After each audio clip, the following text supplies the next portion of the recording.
Welcome to the deep dive. We're your shortcut, really, to getting past the noise and finding those genuinely valuable insights. Today, we're digging into something pretty interesting, a trend that's really picking up steam. Indian students choosing France for university. I mean, did you know over 110,000 are already there? Yeah, and that number jumped, what, 60% in just 5 years? It's quite a shift. It really is. So this deep dive, it's all about giving you the real picture, why France is suddenly such a magnet and, how you might navigate it if you're thinking about it. Our mission, as always, is to pull out the most important bits from, well, a whole stack of sources, articles, research notes, expert opinions, everything from universities and scholarships to living costs, visas, the lot. And look, those numbers, they're impressive, right? Mhm. But we want to go a bit deeper than just the stats. The idea is to give you a really well-rounded view. So yeah, we'll talk about the perks, the things drawing students in, Yeah. but also the potential bumps in the road, so you're genuinely prepared. Absolutely, because France offers this really unique mix, doesn't it? You've got top-tier universities, tuition fees that are actually, surprisingly, quite manageable, and this incredibly rich culture that just, adds so much to the whole experience. It really sets it apart. So yeah, let's unpack this. Let's see why France could seriously be on your list if you're an Indian student aiming for that international degree. Okay, so first things first. Why France? Let's start with something crucial for any student: global recognition. Right. Degrees from French universities, they're not just local qualifications, they carry real weight internationally. That means your degree gets respect, gives you an edge, whether you plan to work back in India or, anywhere else globally. And what's really interesting there, it's not just about the name, like you said. It's tied to the quality, the structure of French higher education itself. Think about the academic rigor, but also those practical industry-focused programs, especially in places like the Grandes Écoles. Ah, yes, the Grandes Écoles. Maybe explain those briefly. Sure. They're highly selective institutions, often focusing on specific fields, engineering, business, that sort of thing. Right. Different from the broader public universities. And this combination, it really sets graduates up for career mobility across borders. It shows a real commitment to excellence and real-world skills. And this is where it gets, well, really appealing for a lot of people listening: the cost. Public universities in France, some of the lowest tuition fees in Europe. Seriously. But it's not just them. Even many private universities and those grandes écoles we mentioned, they often come in cheaper than similar places in the US or the UK. That's a pretty big deal financially. Yeah, let's put some figures on that. For public universities, you're typically looking at around, say, $2,770 a year for a bachelor's, maybe $3,774 for a master's, give or take. For the Grandes Écoles and private places, it's a wider range, maybe $8,000 up to $20,000 a year. It's a quite range. Exactly, a whole spectrum of options. It makes top-level education much more accessible, really. And then beyond the academics and the cost, there's the whole cultural side. Oh, yeah. France isn't just classrooms and labs. Yeah. It's thousands of years of history, incredible art, food everyone raves about, and a really lively international student scene. You're not just studying, you're immersed. Which brings up a good point. How does that immersion actually, boost the educational side? And what about the exchange? Professor Ananya Mehta put it well, saying something like, France gives Indian students more than a degree. It gives them cultural experience, boosting adaptability. Right, makes you more globally competitive. Exactly. But it's a two-way street, isn't it? Your perspective, your experiences as an Indian student, that enriches the French environment too. It's a real cultural exchange, develops that adaptability on both sides. Okay, so we're getting the why. Now let's talk where. Where can you actually study? France has a really diverse setup. First up, the public universities. Big names like the Sorbonne, University of Paris-Saclay, Aix-Marseille, known for strong academics across the board, and, like we said, super affordable tuition. And then, as we touched on, the Grandes Écoles. These are the really prestigious, selective ones, often focused, right? Yeah. Business, engineering, political science. Places like HEC Paris, Sciences Po, École Polytechnique.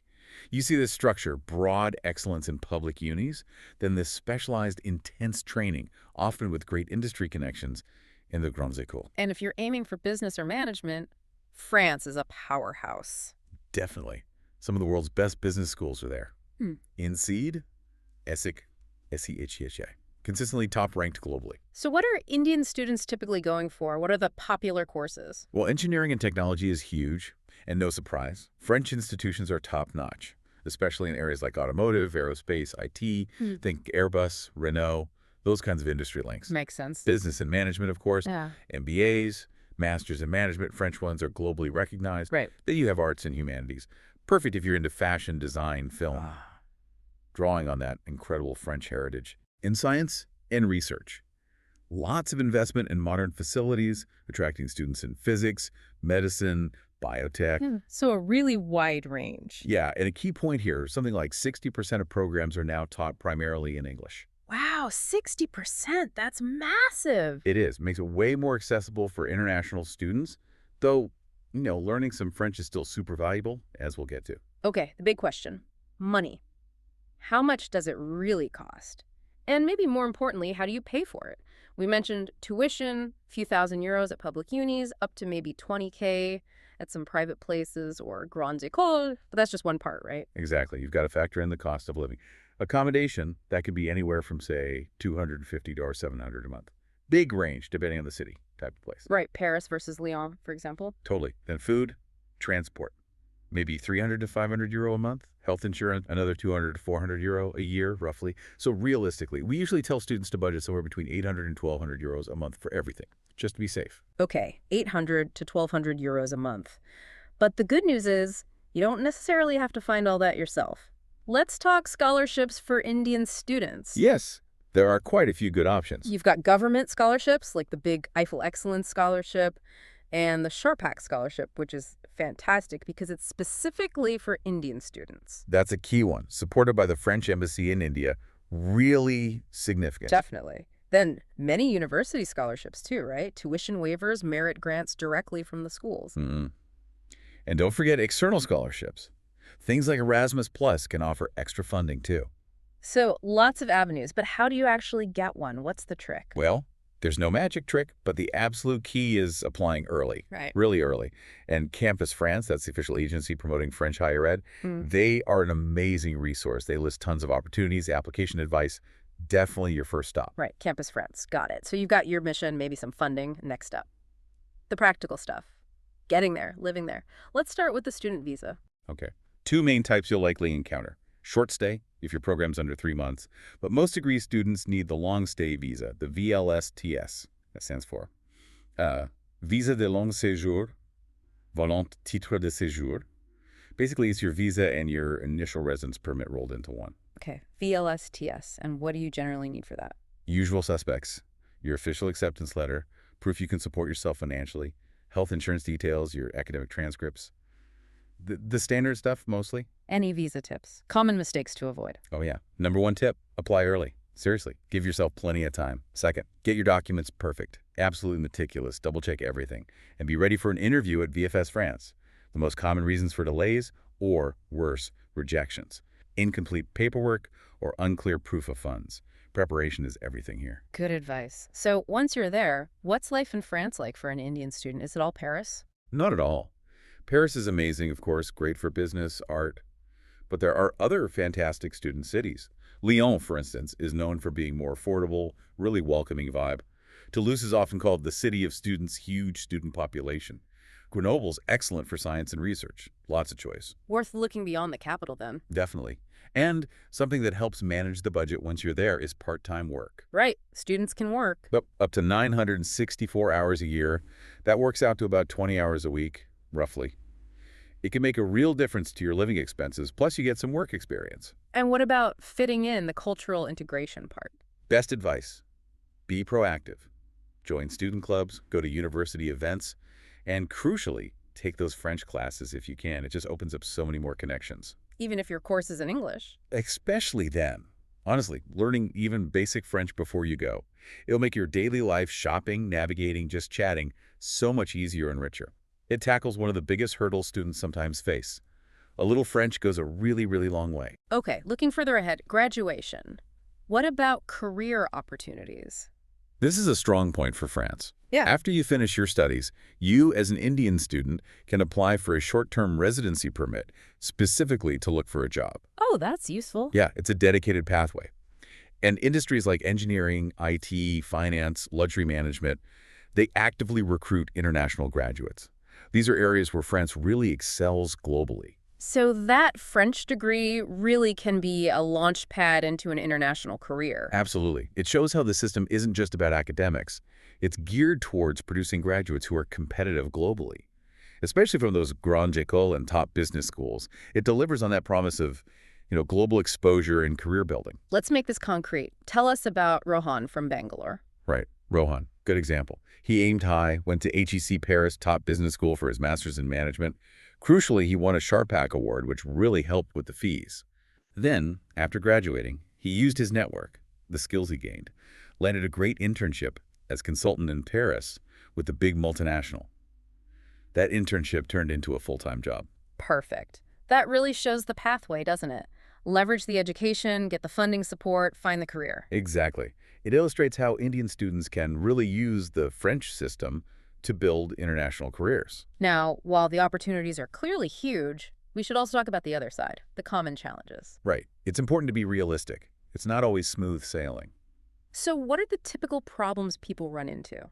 We see visa delays or rejections fairly often. Usually, like we said, down to missing documents, unclear finances, or just applying too late. Oh. Language barriers. Even with English courses, daily life, making local friends, sometimes job hunting, it can be tough without some French. Makes sense. Culture adjustment.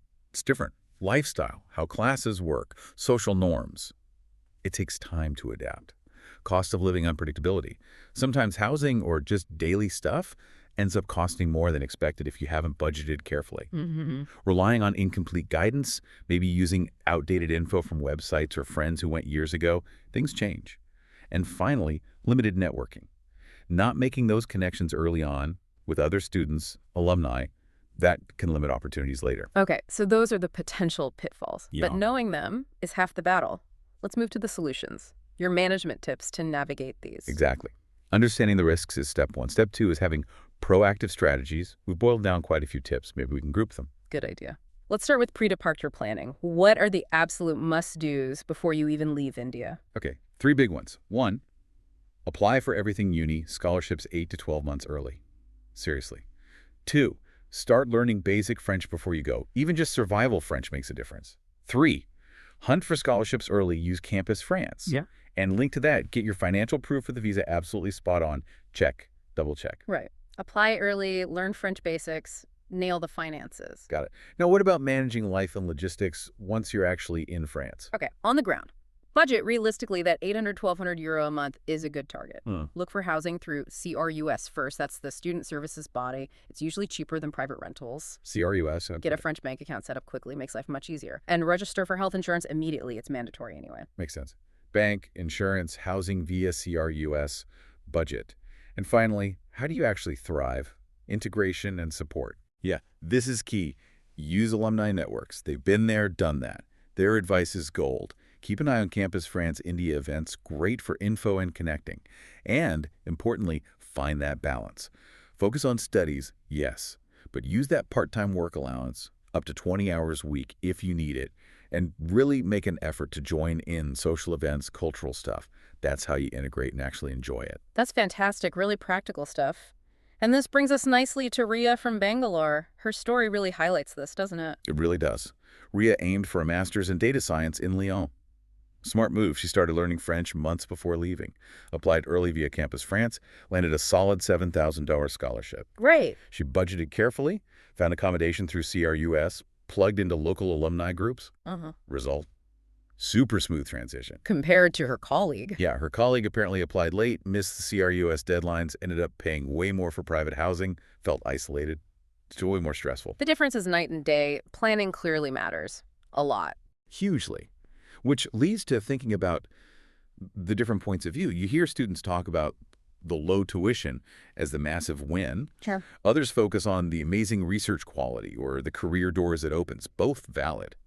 But then you also hear from those who struggled, and often the lack of French comes up as a barrier limiting daily life, maybe even job options later. Right. Both sides are true, aren't they?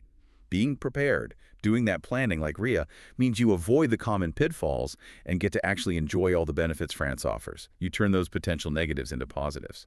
So wrapping this up, it feels like France offers this incredible package for Indian students, doesn't it? World-class education, real career pathways, this amazing cultural immersion. Definitely. But the key takeaway running through everything we've discussed seems to be plan early, budget smart, and really lean into the cultural side. Be proactive. Exactly. We've covered the academic stuff, the career stuff. Yeah. But France offers a whole way of life, you know. Yes. It can really change you personally. So maybe a final thought for you, the listener. Beyond the degree, beyond the job, what piece of French culture, the art, the food, the philosophy, just the way things are done, what piece will you grab onto to make your experience truly transformative, truly yours? That's a great question. If this deep dive has maybe made that path to studying in France seem a bit clearer, just think about where it could lead. We've laid out the roadmap, pulled out the key nuggets from our sources. Now, that first step, that next discovery, that's yours to make.